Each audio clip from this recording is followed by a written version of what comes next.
Hello NDIS provider class, it's the big day. We all get to hand in our big projects today. Support worker, what do you mean what homework? You were reminded yesterday and the day before. Oh, BDM, you've been away again all week. Okay, so the big project was we're going to build our own new provider website and we're going to make it a participant magnet. We're going to make it fun, exciting and informative and show off the best parts of our NDIS provider business. Yes, Sil, I know you're very excited because it could mean some more referrals coming your way. What's this, Plan Manager? A note from your mum. Says you couldn't process your homework because it wasn't under the correct category? The process is called homework, mate. And your mum's handwriting looks suspiciously like yours. Yes, equine therapist? A horse ate your website? Art therapist, your website must be broken. No, it just loads up your interpretive dance. No, you're going to need some words. Highly paid NDIS consultant. Yes, your website has more movement than a hyperactive toddler. Lots of motion, but for what purpose? Surely you know from your days as an NDIS provider that that's not going to work. You've never run your own NDIS business. Okay. CEO, your website talks down at people like you're the ATO or Centrelink. I need you to try to talk to people like you're warm and friendly, and without any of this goal-driven or purposeful stuff. Yes, psychosocial coach could be perfect to show you how to do that. Burnout provider. That was really boring generic content, and it looked like a year 2 kid sort of copied Wikipedia.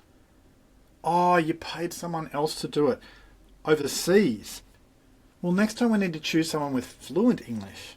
Yeah, I don't really care how cheap it was because if it means participants won't choose you, it was actually a very expensive choice. Community access. Yes, you made your website all about you and how social you are, but no one cares about your staff Christmas party. They care about how you can help them.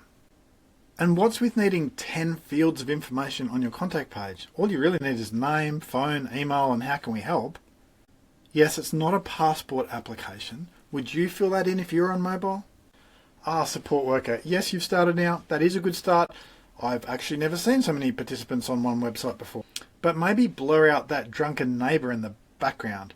I don't think you've got permission to use him. Home care. You've purchased all your website photos, haven't you? Well, of course people can tell that they're not real photos because since when do real participants stand around at the beach with their hands in the air at dawn? And what's with the awkward photo of all those participants standing around holding hands in a circle at the top of a cliff? Support worker, can you give home care some tips on how to get real photos with real participants? Too easy? Then try doing it on time then. Operations manager, what's with putting your boring values and mission statement on your homepage? Does the bicycle shop stick their generic values on their homepage? Or does the kebab shop give you their virtue signalling mission statement at the top of their menu? Ops manager, the problem is you come across as out of touch and unapproachable when you do that. Support coordinator, what's with the one-page website? That's a bit half-hearted and I was sort of expecting more like 50 pages from you. It's not billable hours, so you're refusing to do more than the bare minimum. Well, at least change the top heading because it's a bit awkward to say, I'm so perfect that all my referrals come through word of mouth. Sort of makes you sound a bit quirky. It's the same with psychologists. You can't really hand this in. It's a website, but you've turned it into a shrine to your own greatness. It's all about you. Because it makes you look narcissistic and arrogant. Well, if everyone else has the problem, and if you know best, sure, hand it in like that. Employment services, yes, so out of the 10 photos, 8 of them are of people in wheelchairs. Now, most disabilities are invisible, and you don't seem to understand the NDIS. Yes, Google NDIS. What do you mean, how do you spell NDIS? New provider, this reeks of ChatGPT. Did you even read over it? I mean, it's got the word personalised and showcasing in every second sentence. And cut out the fake statistics. How can anyone have a 97% success rate when they've just started with 3 clients? Allied Health Crew. I see we're too cool for school, are we today? Yes, I heard that. And if I was you, I would stop treating this website work like it doesn't matter and I'd lose the attitude. come up here.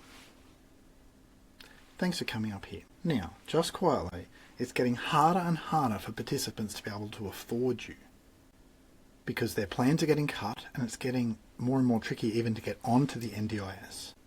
No, but you will care because then you'll have to kiss goodbye to your $193 an hour and start charging something sensible. And if you'd like another reason, what are you going to do when these support coordinators get replaced by these mysterious navigators? Well, then who's going to give you some referrals? These so-called navigators probably won't even be local. They won't know you from a bar of soap. So yes, Ally Health, it's time to put some effort into your marketing. Otherwise, you're going to look more needy than very funny than a SIL provider on 1% battery getting a referral. Very funny. Yes, I hadn't thought of that one. Yes, than a support worker with a suspended Instagram account mid-selfie. Yes, than a flustered BDM at the cafe networking event with no work credit card. Guys, no more joking. Well, you got work to do. Let's go make it happen.